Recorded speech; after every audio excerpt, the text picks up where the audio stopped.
Today I am discussing about the Justicia grandarosa. A medicinal plant is traditionally used to treat chronic rheumatism, headache, earache, fever, cough, bronchitis, loinflammation, bruises, and paralysis of one side of the body and facial paralysis.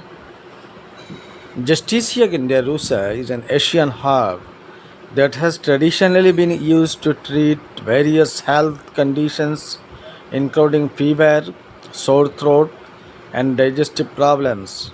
It is also believed to have strong detoxifying properties, making it useful for treating kidney stones.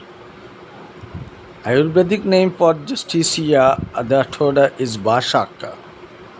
Vasa translates to perfumes from its flowers. Vasak in Sanskrit botany